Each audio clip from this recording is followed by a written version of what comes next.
Look at this thing. It was $4. $4.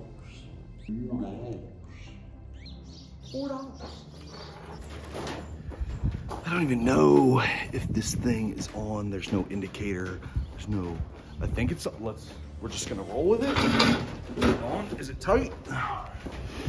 Tight. Like a tiger. Here we are. We're back with another installment of whatever this is. I'm just here to bring you in my world a little bit.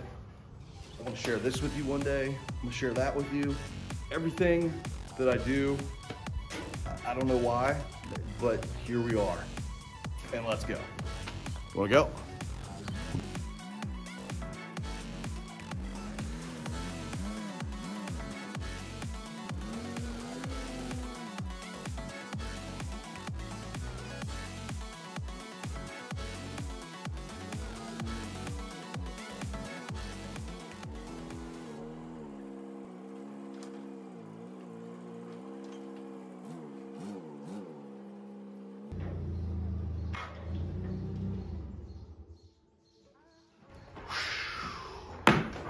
And here we are. This is, as the title says, a massive $4 forge. So this is a blacksmith's coal forge. Obviously, it's fabricated and made by somebody. It's not a production piece. There wasn't a company that assembled this. But overall, this is wild. Let me show you more. Now, when I got there, I went over and looked at this thing and I noticed all of this was broken. Now, this is a factory Buffalo 200 Silent. It had the original rheostat on it, but it appears that they dropped it at the auction, either unloading it or loading it. The whole top of the blower is covered in dirt. The casting is absolutely destroyed. So I was completely uninterested in the fact that maybe this is something I would fix, repair, or whatever. But either way, I was just out of the ball game. I didn't want anything to do with this thing. Another thing I didn't like is, for some reason, back in the day when people would make blacksmith forges, or even with production forges, they would line the entire top surface with concrete. Instead of just using fire brick or some other sort of material, concrete was the answer for some reason. And it makes this, there's probably 200 to 300 pounds of concrete poured on here. Now, this is a blessing and a curse at the same time, and I'll tell you why. So if you look, you can see this material, obviously is just your standard run-of-the-mill floor concrete, but then in here, they poured a little something extra. Now, I don't know if this is refractory cement, I don't know what it is. It kind of is flaking like refractory cement or some sort of, honestly, I have no idea. It could just be tar for all I know. But anyway, what it did was, you can tell this thing has been fired before. It's blackened inside there. You can see soot and all that stuff. But it probably preserved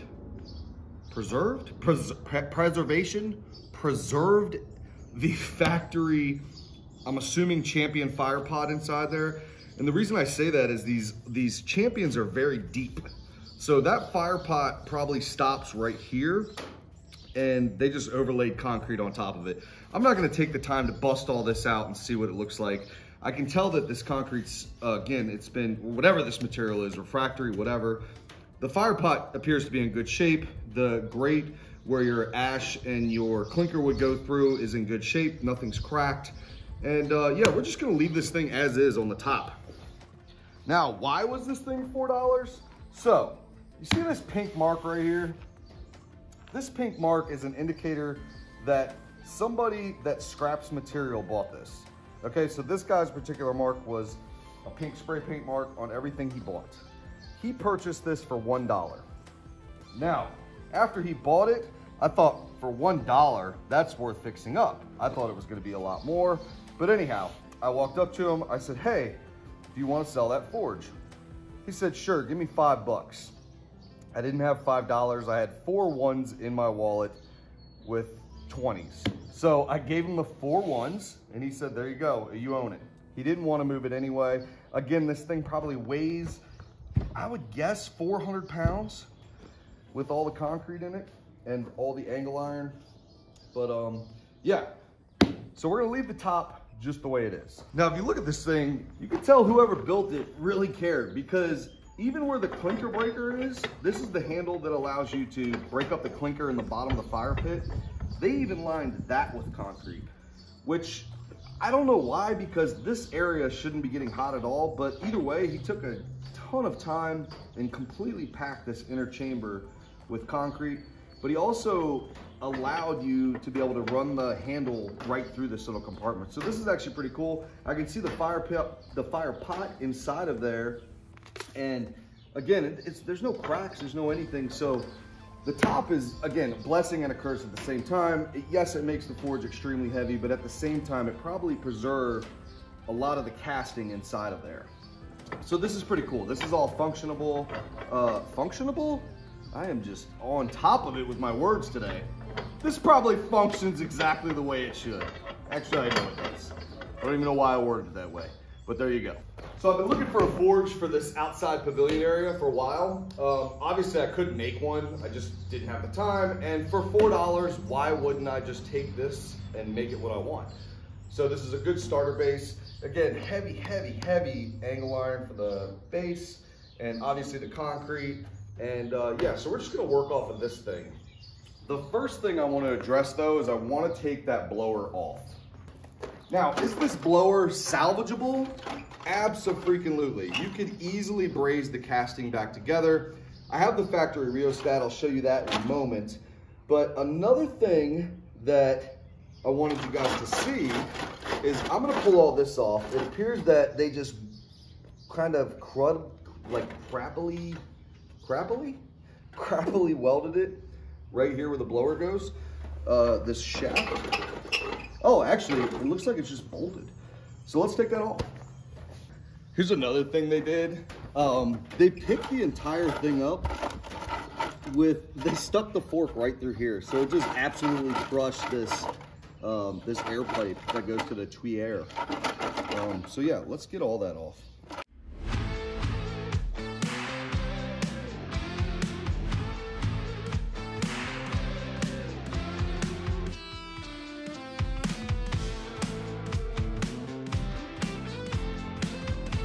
Now, if you look inside there, I know it's super backlit from the daylight, but that is where the air goes in to supply it to the bottom of the fire pot.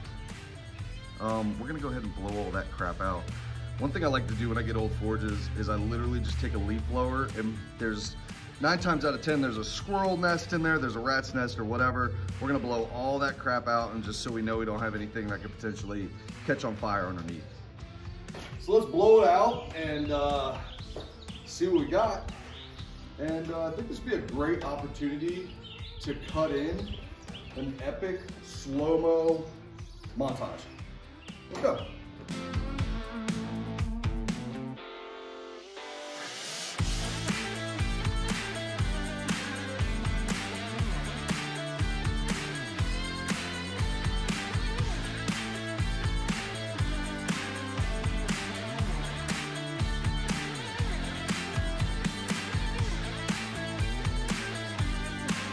Okay, so that wasn't much of a montage.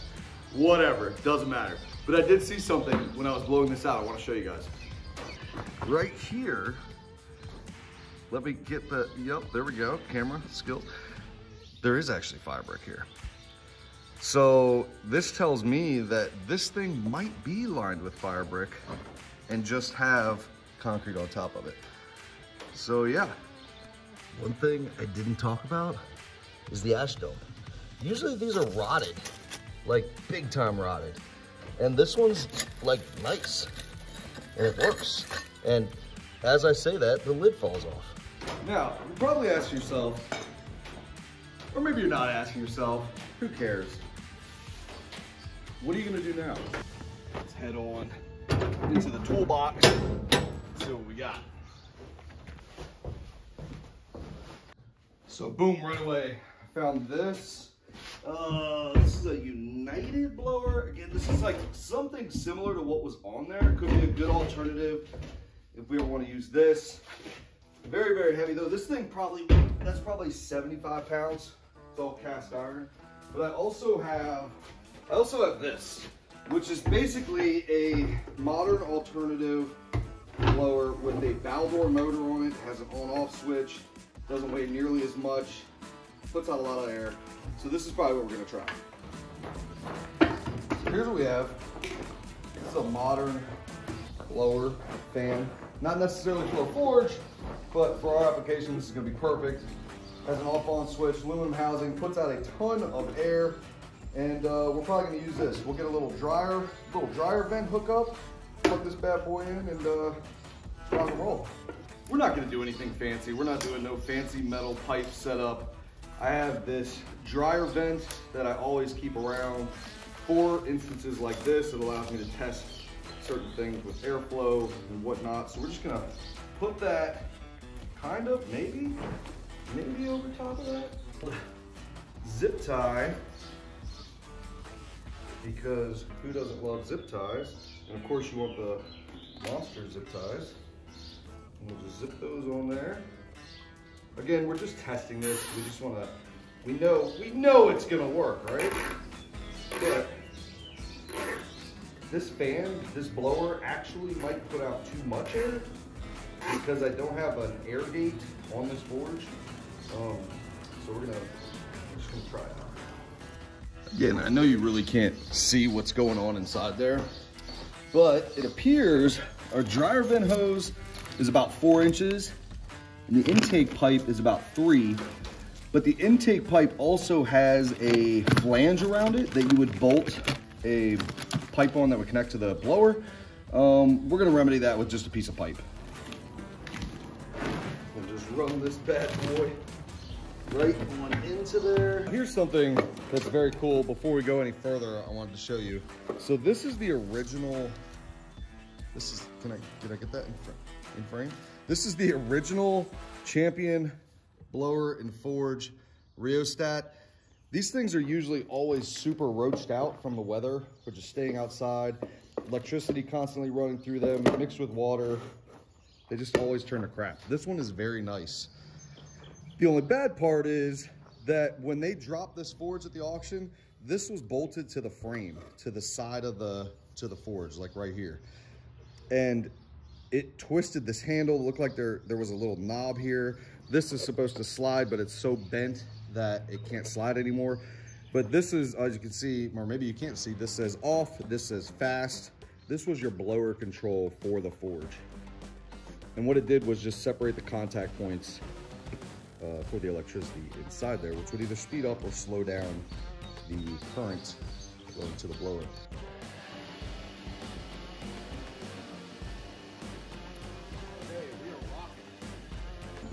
Okay, as you can see, we have the blower hooked up. We have the ducting hooked up. There's not much else to do here. We have air coming up through the fire pot where the coal goes. Let's give this thing a shot. What do you say? So I like starting the forge with cardboard. Just find it burns a little slower than newspaper. I know a lot of people like using newspaper, like using kindling. We're literally just starting a fire. Relax.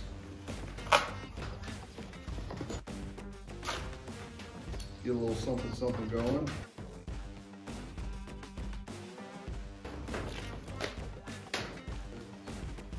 Go get the coal.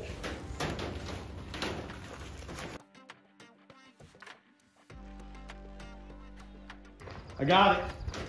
We're here. Go back. Relax. We're just gonna smother that. Just gonna smother that fire with coal. So obviously we know to heat up metal. So let's we've got a piece of steel. Put it in there. It's a little important.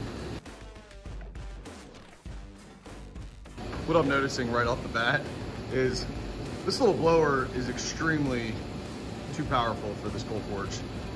Now, if I were to add a wastegate or an air gate rather, it would calm that fire down significantly. For test purposes, it's working fine though. If you look in there, you can see we have a really good heat in there. The forge is really rocking with that air blower on there. Oh yeah, we're rocking. Be a little hotter.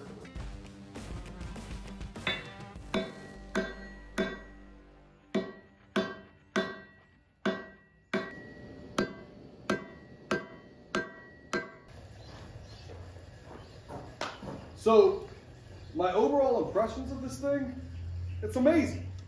I mean, what do you want for $4?